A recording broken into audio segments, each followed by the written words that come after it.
विजय कौशिक की शुरुआत में आपसे कर रहा हूं। 4 उप मुख्यमंत्रियों का जब आपने ऐलान किया था तो पार्टी के अंदर ही उसे खारिज कर दिया गया कि ऐसी कोई चर्चा नहीं हुई है। अब 4 कमेटियों के जरिए आपको लगता है कि बिना संगठन के मजबूत लड़ाई लड़ेंगे आप? देखिए, आपकी बात अपनी जगह वाजिब है, लेकिन कांग्रेस का जो कार्यकर्ता है वो त्याग में भरोसा रखता है। कांग्रेस का कार्यकर्ता, उसके पास चाहे कोई पद ना हो, लेकिन फिर भी वो पार्टी के लिए उसी जुनून और मेहनत के साथ काम करता है। जिस तरह से उसने अंग्रेजों के खिलाफ काम किया, उसी तरीके से आज भाजपा सरकार के कुशासन के खिलाफ कांग्रेस का कार्यकर्ता सड़कों पर काम कर रहा है। पिछले दिनों आपने देखा होगा, भारी ठंड के बावजूद चौधरी भूपेंद्र सिंह हुड्डा जी के कार्यक्रम में रिकॉर्ड तोड़ भीड़ ने साबित कर दिया कि हरियाणा में कांग्रेस के कार्यकर्ता पूरी तरह एकजुट हैं और निश्चित तौर पर अगली सरकार कांग्रेस की आने जा रही है।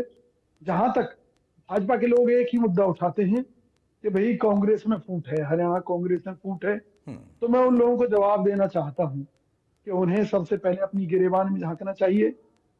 इनके मुख्यमंत्री और गृह मंत्री के बीच में कितने अच्छे रिश्ते हैं पूरा देश जानता है। फरीदाबाद में केंद्रीय राज्य मंत्री कृष्णपाल गुर्जर के किस तरह से अच्छे रिश्ते हैं अपनी पार्टी के विधायक राजेश नागर और हरियाणा के पूर्व मंत्री विपुल गोयल के साथ। इसी तरीके से इनके एक और सांसद गुड़गांव से उनके किस तरह के संबंध हैं अपने भाजपा के अन्य नेताओं के साथ। राव इंद्रजीत सिंह की बात मैं कर रहा हूं। इस तरह से कोई भी इनका नेता देख लीजिए, और दिल्ली के अंदर तो खुद बीजेपी ये मानती है कि बीजेपी की आपसी जूझ पैजार के कारण आज तक वहां बीजेपी सत्ता में नहीं आ पा रही। तो हमें उपदेश देने की बजाय ये लोग अपना घर संभालें। बीजेपी में आधे से ज्यादा कांग्रेसी पहुंच चुके हैं, जिन्हें भ्रष्ट कहा करते थे, बेईमान कहा करते थे। जनता बेवकूफ नहीं है। झूठे आरोपों से, झूठे नारों से, झूठे केसों से ये कांग्रेस को बदनाम नहीं कर सकते, हमारे नेताओं को बदनाम नहीं कर सकते। जनता इनकी चालें समझ चुकी है और जनता एक ही बात समझती है कि जो यहाँ प्रदेश की स्थिति है, चाहे फरीदाबाद को स्मार्ट सिटी बनाने की बात कही हो, यहाँ पर हजारों करोड़ रुपए बर्बाद करने के बाद, लूटने के बाद में कह दिया गया कि स्मार्ट सिटीज में तो एक छोटा सा एरिया आता है। ये केंद्रीय राज्य मंत्री कृष्णपाल गुर्जर का बयान है।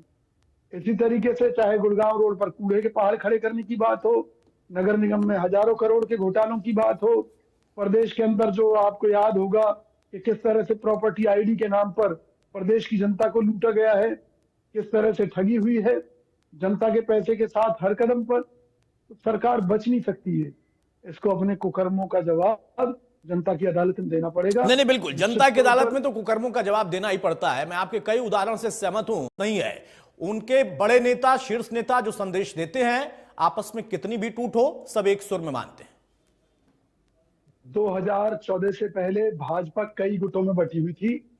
अडवाणी गुट, मोदी गुट, फलाना गुट। 24 के पहले, 14 के पहले, और मैं बताऊं 14 से पहले। हाँ, ठीक है, पहली बात। दूसरी बात, उस समय कांग्रेस के संगठन की क्या स्थिति थी और भाजपा कहां थी, लेकिन फिर भी हम 2014 हार गए। बीजेपी जुमलों के कारण सत्ता में आ गई। तो समय कभी एक जैसा नहीं रहता। ये जो आज सत्ता के दम पर को और जनता के दृष्टिकोण पैसे के दम पर कह सकते हैं, नैरेटिव के दम पर मोदी सरकार जो संगठन का ताना बाना बुन रही है, इसमें आधे से ज्यादा कांग्रेसी भरे पड़े हैं। जबकि मोदी जी ने कहा था कि हम कांग्रेसियों को नहीं लेंगे, क्योंकि कांग्रेसियों के ऊपर वो भ्रष्ट होने का आरोप लगाते थे। हरियाणा में जितने सांसद इनके चुने थे 2014 में, वो सब कांग्रेस छोड़कर भाजपा में आए थे, भाजपा में आए थे। तो मैं ये कहना चाहता हूँ कि ये खुशगहमी जो आज ये पाल रही है बहन जी, ये खुशगहमी हमें भी थी 2014 में, लेकिन हम हार गए थे। तो गलतफहमी में मत रहिए। जनता से जो जुड़े हुए मुद्दे हैं कौशिक भाई, इसको आप जिसको खुशफहमी कह रहे हैं ना, उसको राहुल गांधी ने कहा था कि अहंकार आ गया था कांग्रेस में। और रही बात दूसरी जो आपने कहा कि असल में समझ लीजिए भाजपा राजनीति में नेतृत्व भी आधार है, इसमें किसका आधार ज्यादा मजबूत दिख रहा है? देखिए जी, निश्चित तौर पर जो कांग्रेस का आधार है वो सबसे मजबूत आधार है। और मैंने कहा कि जो इस बार भी इनकी सरकार बनी थी वो एक बैसाखियों वाली सरकार बनी, और जिसमें दोनों ही दल ऐसे थे जो एक दूसरे को दुश्मन कहते थे, फिर भी इन्होंने जन भावनाओं को ठुकराकर आपस में गठजोड़ करके सरकार बना ली। और जो मौजूदा जो समस्याएं हैं प्रदेश की जनता के सामने, जिनसे प्रदेश की जनता त्रस्त है, उन मुद्दों पर लोग कांग्रेस के शासन को याद कर रहे हैं। इसलिए हमें पूरी उम्मीद है कि हरियाणा में इस बार पंजेटा साहब कह रहे हैं कि चौटाला साहब के शासन को याद कर रहे हैं। वो तो आप खुद ही बता चुके हैं प्रताप भाई कि किस प्रकार से इनके आपसी परिवार के ही मुद्दों पर ये लोग जूत पैजार करके एक दूसरे को बेनकाब कर रहे हैं, किस तरह से इनके नेता जेलों में गए, सबको मालूम है। नहीं, मैंने जूतम पैजार का तो कोई जिक्र नहीं किया था। और रही बात अगर जूतम पैजार की, तो मुझे आपके यहाँ का भी याद है कि लाठी भी चली थी, और वो लाठी जिनको पड़ी थी वो भी आके बीजेपी के साथ खड़े हो गए हैं। नहीं, वो बेशक बीजेपी में चले जाए, उससे नहीं चले जाए, नहीं चले गए हैं भाई। कहाँ आप लोग अपडेट नहीं रहते हैं क्या? चले गए, ज्वाइन कर लिया है। नहीं, मुझे मालूम है प्रताप भाई। तो बोलने में क्या हिचक है कौशिक भाई? सुनिए ना, क्योंकि आप तो वैसे भी बेबाक बोलते हो, फिर बोलिए कि हाँ बेशक चले नहीं जाए, चले गए हैं। सुन तो लीजिए, हमें मालूम है वो घाट घाट का पानी पी के फिर से कांग्रेस में ही आएंगे। उनके पास रास्ता कोई है नहीं, इसलिए उन भाई साहब की हमें ज्यादा चिंता नहीं है। तो फिर लाठी से स्वागत होगा क्या? प्रदेश की जनता के हितों की है। सुनिए ना, हमें चिंता प्रदेश की जनता के हितों की है, जो आज महंगाई से जूझ रही है, बढ़ती स्कूली फीसों से जूझ रही है, महंगे इलाज से जूझ रही है, बढ़ती गंदगी से जूझ रही है, इनके घोटालों से जूझ रही है। और मैंने कहा कि कोई भी ऐसा कदम नहीं है इस सरकार का जो जन विरोधी ना हो। ये जनता की आंखों में धूल नहीं झोंक सकते। जनता को कर्जदार बनाकर, बेरोजगार बनाकर, यहाँ के युवाओं को उन्हें इजराइल की भट्टी में झोंकने के लिए ये सरकार तैयार है। जब वो युवा इजराइल से लौट कर बताएंगे नहीं आएगी। माननीय, नरेटिव सेट करने से सरकार ने वापस नहीं आएगी। क्या क्या धोखे किए हैं, तब आपको महसूस होगा कि हरियाणा की जनता को कितना कितना। जब जनता के खुद के अकाउंट में बेनिफिट का पैसा पहुंचता, जो परेशान है कि वो बात याद आती है, भेजता हूँ। जिम्मेवारी भाजपा सरकार के काले कारनामों को ढकने की है। लेकिन अब कौशिक भाई ये अपने आप में ठीक है। कौशिक भाई आप जल्दी से काउंटर कर दीजिए, उसके बाद आखिरी में नया दौर।